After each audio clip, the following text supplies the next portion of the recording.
Welcome to Muslim Apologetics Australia. In this video, we're going to go through the responses between Islam versus the West when it comes to dress code.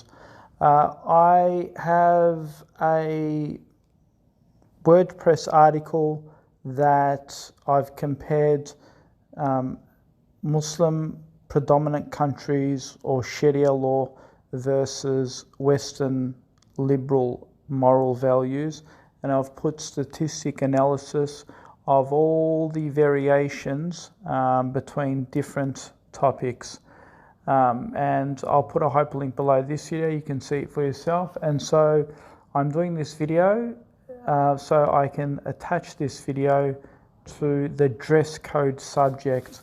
So of course, we live in a world where there is a ideological difference between Islam and the West. Westerners have come to a particular stage where they believe that they have evolved, they have progressed, they've become liberal, and so as a result, this has caused chaos for their communities, for their systems. Loose dressing, not dressing modestly, dressing provocatively. All of these sorts of things have caused a lot of problems for their society, where if you look, rape in the Western world is the highest it's ever been compared to the Muslim world. You have a look at adultery. Western world is leading the pack. You look at the use of pornography. The West is leading the pack. All of the ills that you can think of, strip clubs, brothels, this is all legitimized in the West. Sexualization of women has become legitimized, and objectifying women has become legitimized in the West.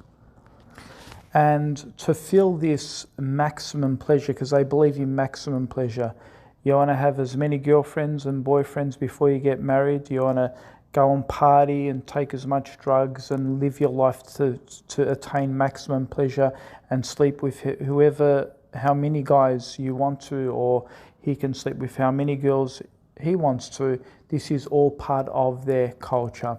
And so if you try to tell them to stop this, if you tell them that this is causing problems, this is seen as something backwards. You're standing in their way, and your mentality, your ideology is backwards, right? Because that's what Islam basically does. It stands in the way of their evil ideology of committing adultery, fornication outside marriage. And because it's a barrier between their desires, they would try and do anything in their power to deny the truth of God's revelation. God's revelation says not to do these things, and God tries to protect women from certain situations. That's why Muslim women are encouraged to stay away from this sort of behavior, including men. And it gives a dress code that women should dress appropriately and modestly so they don't get harassed. And so there's a video here online, and in this video you can see how a prankster plays a prank, and he tries to take this man in the middle's missus. You can see on the I couldn't show her full picture because she's dressing very provocatively, and so people have commented, and of course it's the usual arguments in defense of women. Wearing certain clothes does not cause sexual enticement, does not lead to rape, does not lead to provocation and sexual harassment. The same usual arguments. Men should just control themselves.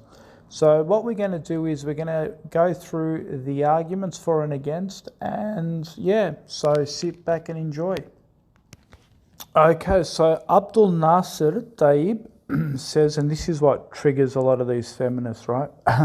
So he says, if it bothers you to comment on your women, then let them be modest instead of deliberate temptations, and do not pretend to be jealous of your girls if you are married at all. So basically he's blaming the man for allowing his girlfriend or his wife to dress like that in public, and then when someone starts to sexually harass her, then you have a problem with it. Of course, this sort of comments stirred a lot of problems and a lot of dramas for these feminazi women, these liberal women, right? So let's see what they say. So the first comment comes from Liz Crystal, who says, she doesn't dress to a temptation to a man. She wears what she wants to wear. You sound like a caveman. My response is, of course she dresses to tempt men. Isn't she beautifying herself with tons of makeup, fake implants, growing her butt at the gym, getting her lips done? That's all done to beautify herself for a man. If she's doing it for her man, well, there are also other men out there that she's attracting as well. Women actually like doing this for other men because when other men compliment her, it gives her confidence and it lifts her self-esteem. It's all connected. Samantha Jane says, people can learn to control themselves. This is also a common argument made by them who try to legitimize women dressing provocatively. And then they were basically saying to Khan that, he can't control himself. Maybe he should learn to control himself. And my response is perhaps Khan won't, do sexual harassment, but there are a lot of sexual predators out there that would. So basically, you're just calling on trouble when you start flashing all your cash around like that.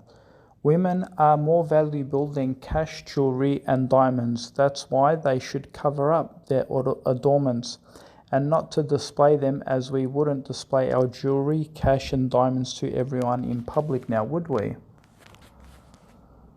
The problem is, I can control myself, but there are predators that cannot. Would you leave your body and mind to chance? People who get sexually assaulted have to live with their pain and suffering. Perhaps, God forbid, if that happened to you, then you will probably understand what it means to be a responsible adult. I'll also give Brother Khan Abdul's response. He says, I would never and never touch a woman, as my religion doesn't allow me to do that. The only point I am trying to explain to you is that by wearing such kind of dress, even that is not a dress meant to be covered you, but this is not, can turn your eyes and ear comments like that. Khan makes another point. He says, that's a good option, but if you put meat in front of a lion or food without any wrap, then the flies and the lions will come to eat. So in my opinion, you have the right to wear anything, but when you are in public place, should be ethical. Samantha writes back and says, really bad example, lions hunt regardless of whether meat is put in front of them. So regardless of what women wear, men will stare or make a comment. Again, you miss the point. It's not about what women wear. It's about men thinking they are entitled. But that's the point, right? So if you believe that men feel that they are entitled and this is part of their nature, then it just enforces the idea more that women should actually cover up, right? Let's go to the point about when Samantha says, really bad example, lions hunt regardless of whether meat is put in front of them. So regardless of what women wear, men will stare or make comment. It's not regardless of what women wear, men will stare. Stare in what way, but though? if a woman wears a niqab or a hijab, compared to a girl that wears a bikini, yeah, they're both going to get stared, but stared in what way? I don't think any man would look at a burqa or a niqab and stare at it in sexual terms. He wouldn't get those sexualized thoughts because really there's nothing really left for the imagination. He's looking at a piece of cloth, right?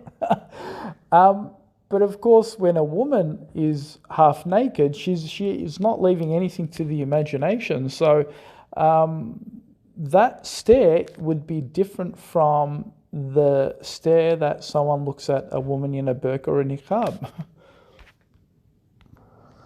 And then Ruby writes and says, you're saying you would go and touch a woman just because of what she is dressed. Your sick mind is like saying women get sexually abused because of the way she dresses.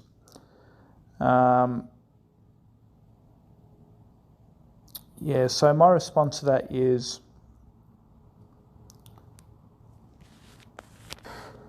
their argument about, men should just control themselves, men should learn about self-control. And the simple response to that is there are people who can't control their temptations. Some people are actually womanizers. There are also undiagnosed cases of mental illness out there. You can't just press a button and stop it all. This is why we say prevention is better than cure. According to reports, 1 in 6 women in France don't feel safe in public transports. This is the unease liberal societies have created by going against human nature and God's commandments. Samantha writes, they say, these things can happen anywhere. They're talking about sexual assault. And it's not something that is just designed for the West. And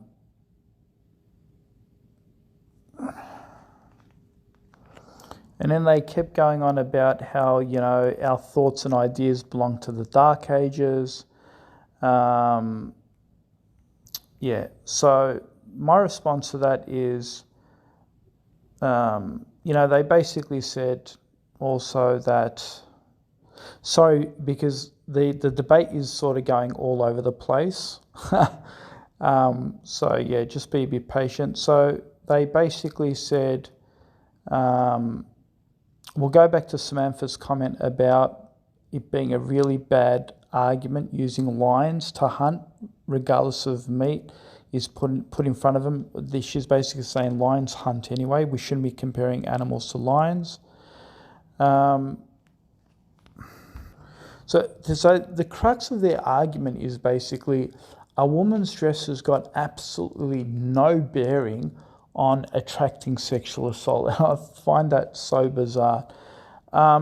Because for the very fact that no person would drool over a Christian nun, over seeing a girl wearing a bikini, right? So it's just ludicrous for these people to say there is no bearing on what women wear.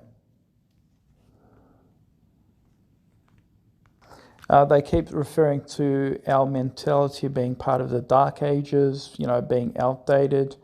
The truth is, truth doesn't have an expiry date. It's not a secret that commercial ads sell cars with semi-nude women.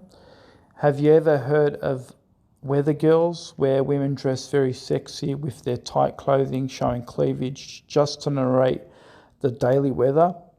Have you heard of ring girls in USC who are dressed like strippers? Women are sexually objectified for the sake of entertainment and giving views. It's no surprise then it does matter what women wear. And of course, when you can't bring a grounded argument, the last thing people resort to in defense is to accuse you of victim blaming. This is the last straw in defense to silence criticism. But if we analyze this argument, it's not a strong point, but rather a straw man fallacy. Let me explain why. If a person drowns in the sea because their boat overturned, the immediate question one asks is, why didn't the victim wear a life jacket? If they didn't, then they take part of being irresponsible when all the warnings say wear a life jacket while boating. Similarly, it's not a surprise that sexual predators can be enticed by the beauty of women. It's no surprise. I mean, as adults, we take some responsibility, don't we? Such as don't walk alone during the early hours of the morning, perhaps take a friend, try not to drink so much where you'll lose yourself and your senses, don't leave your drink out of sight at a bar, as it could get spiked. So we ask, why is dressing provocatively not part of being a responsible adult? Samantha writes back and says, so please explain why men and children are also sexually assaulted. I guess it's because of the clothes they wear. Educate yourself before commenting on something you obviously know nothing about, because by your opinion, only women who wear revealing clothes will be targeted. Research and educate are key. Ignorance isn't the way forward. So that's easily responded to. Let's go for it. Again, another incoherent argument. You say, why do men get sexually assaulted? I never suggested that the only cause to sexual assault is because of what women wears. Well, I never said that anywhere. There can be many other factors also. Not every woman who gets assaulted is beautiful. There are obese women who also get assaulted. In fact, I even once heard in the news that an 87-year-old woman got raped. Sexual predators, when they are so deprived, will rape anything, which even makes it more worrying when you start dressing provocatively. You know, they rape old people, children, at some cases, even men in solitary confinement. Sometimes not very often, but young men could get sexually assaulted by a very depraved female school teacher, which we've seen in the news. That said, using those examples is not evidence that sexual predators or thugs don't get enticed by other factors such as what women wear. They do. And here's a small example. And I'll put a hyperlink below this video. 3 videos showing a social experiment, women walking in America, New York, with a hijab on or dressed more modestly, compared to someone that dresses more open. And you see the difference between getting harassed. And I'll put the hyperlink below this video and you can see it for yourself. In these social experiments, you can see that what women wear actually makes a difference and contributes to attracting flies. Of course, they had no response or comeback. Going back to the animal argument, you know, if you put meat in front of a lion, it will come. I think a comment actually tried to write back to say, we shouldn't compare animals to humans because human beings have intellect and common sense. But my response to that is, but they also have evilness and mental illness. Sometimes animals behave better than some humans, right? There are people who can't control their temptations. Some people are actually womanizers. There are also undiagnosed cases of mental illness out there. You can't press a button and stop it all. Another comment said, there are always risks out there, It's not just about assault, anyone is at risk. And I said, everyone may be at many different types of risks to their lives, but we are discussing how we could help improve women's lives when it comes to sexual abuse, and clearly we need to do more. And there are solutions to help minimize assault, but unfortunately that doesn't fit in with the Western liberal moral standards. Another comment said, these crimes could happen anywhere in the Western world and in third world countries. although I agree with half of what you said, I respectfully disagree when you say all parts of the world is 50-50 chance of being attacked. According to statistics, the Western, or say predominantly the Christian world, which has become very easy when it comes to dressing against modesty, these people have moved away from traditional Christian clothing. Now we see women and even men competing with one another who can show more skin and sexiness, and as a result these countries have the highest amount of sexual assault. I mean, it's not rocket science. We humans are attracted to beauty or the ornaments of the opposite sex. So although this can be beneficial and help attract the opposite sex for a romantic partnership, this can also have the consequence of attracting potential sex offenders. I mean, who would look twice at a Christian nun walking down the street? Then ask yourself who would look at a beautiful woman that wears such revealing clothing that she leaves nothing to the imagination. After all, haven't you heard of the term sex sells? I think we need to be honest with ourselves when we assume that wearing attractive clothing compared to more modest clothing bears no difference. If it made no difference, then I could assure you Christian nuns would be entering a beauty pageant and selling chocolate ice cream by making love to it. But we don't see that, do we? Chocolate ice cream is usually sold in commercials ads by beautiful young women. Sex sells. It's funny how they accuse us for sort of saying that women are like a piece of meat. And they actually find this a bit degrading, right? But to a sexual predator, that's what it is, right? You're materialized, right? And that's the way you depict women anyway. The West depict women to be that, a piece of object. I mean, that's why you have these women in strip clubs. That's why you have these women standing around, flapping their meats up around, right? Why? Why? Because they know that this is objectifying women, and this helps create jobs, this helps create business. Men are attracted to that, and so they use women's body parts to objectify them. But then they have a problem when we say, if you put your meat in the public sphere, in the public eye, then you're going to attract the cats. Right? They get upset. But they're the ones who put women's body parts out to attract men, right? So those women can make lots of money, right? So why the double standards? Why get suddenly offended when we say, why do you let your meat out on display? And you say, oh, you're belittling women, when you're the one who encourages women to stand there and dance for men, for money, right? And for the comments that say, oh, women don't dress up to tempt men. Of course, women dress up to tempt men. They do it to beautify themselves. For men, they go out and cut their bodies apart to put implants in them to beautify themselves.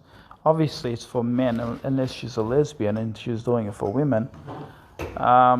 But yeah, of course. I mean, why would women go to that extent, spending hours and hours in front of a mirror anyway? I mean, women are usually tired to do that sort of stuff, especially in this busy world. But, they try to live up to society's expectations, that we all have to look beautiful and we all have to look pleasing to men. And there was a news article that said women were refused employment for not having big enough breasts.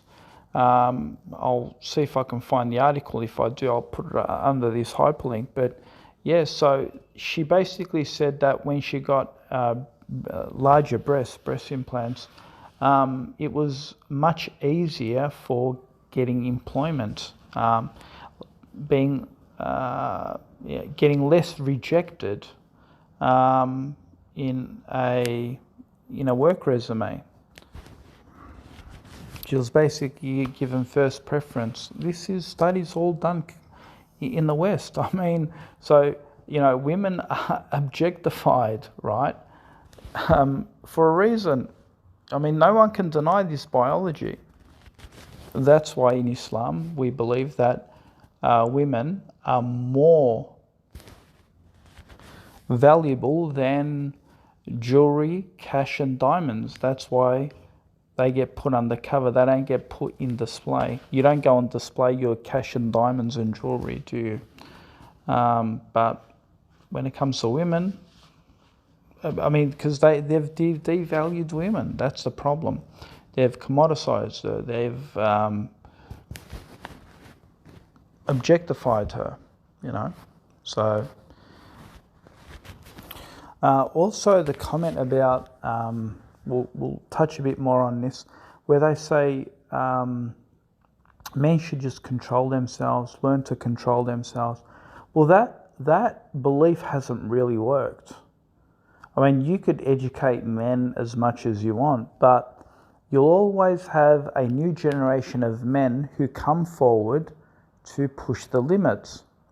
And we make that same argument for alcohol. There's this huge, strong campaign that we need to educate people about drinking in moderation. We need to teach people about responsible drinking, right? And it doesn't work. I'll tell you why it doesn't work, because you may educate the older generation to mature and learn how to drink properly and, don't drink and drive, and there's more education in this, but you'll always have a new generation who comes in to push the limits. So someone turns 18 years old, he starts abusing alcohol, you start educating him, and then he goes on, he starts to mature, he starts to correct his behavior, he's 21, he's 22, and he starts to drink more moderately. He gets into his late 30s, he's even more of a moderate or a responsible drinker, and he doesn't drink and drive like he used to when he was 18 or 19. So yeah, you can slowly help educate these people, but you'll always have a new generation that comes in. And so what happens is when the new generation come in, they first commit the damage until they learn from their mistakes. Some don't, some do. But here is the question. That wave of damage will always happen, right? Because people like to push and try the limits. They want to see what the effects of alcohol does. And that is the dire consequences, because it just takes one stupid action to kill someone. And this is why the statistics on drug abuse, the statistics on alcohol, they have lost the war on drugs. They have lost the war against alcohol and moderate drinking, and we still have most of the crimes that are committed today are committed due to alcohol abuse. So this notion is not working. This notion about education is not cleaning the mess up. It won't. And this is why Allah says, Allah has reminded us in the Quran that in drinking, in gambling, these are all the handiwork of Satan. And so Islam believes in prevention is better than cure. So Islam bans these substances. So if you have a look at the Muslim world, we don't have those problems. We don't have the problems that you have, right? So when a criminal gets arrested, the first question they ask is, was this person under the influence of alcohol? That's not even a question in the Muslim world, because we just don't drink in a predominantly Muslim country, right? So yeah, we don't have that problem where alcohol is illegal. And so they try and put that same message or that method to fix things on women's dress code. Oh, no, she can wear what she wants. We just need to educate men. But it's not going to work. You're going to always have new men coming to try the limits, and they're going to always push their own limits. And that's the way nature is. That's the way nature intended it to be. And that's why God knows nature better than us. And so God puts certain commandments forward. And if you choose to disobey those commandments, we see the results. We see the results. And like I said, the statistics prove the point. We've put social videos out there, social experiments, where women who generally don't wear modest clothing get harassed more. We see the statistics of rape. We see the statistics of those committing adultery, sexual assault. It's there. The West is leading the pack in this. And so I find it really peculiar when people say, oh, you know, dressing has got nothing to do with it. Intermingling has got nothing to do with it. They actually done a study to show that women who, majority of the women who actually cheat on their husbands happen to be from those women who go to work. And obviously they interact with other male members at those workplaces, and majority of them who do this sort of cheating, obviously they beautify themselves, they go to work, it entices other men, and this leads to all sorts of temptations, and you know, women cheat. I mean, this is a study done in the Western world, and this is why Islam believes that not just dressing. I mean, people make this all about dressing, right? It's not just about dressing. If you implement Sharia, if you implement it's not just about the dressing. Yes, dressing is one method to minimize sexual assault, but then we also have things like don't intermingle. There's segregation between men and women. This also helps minimize sexual assault. And of course, believing in God as well, taqwa.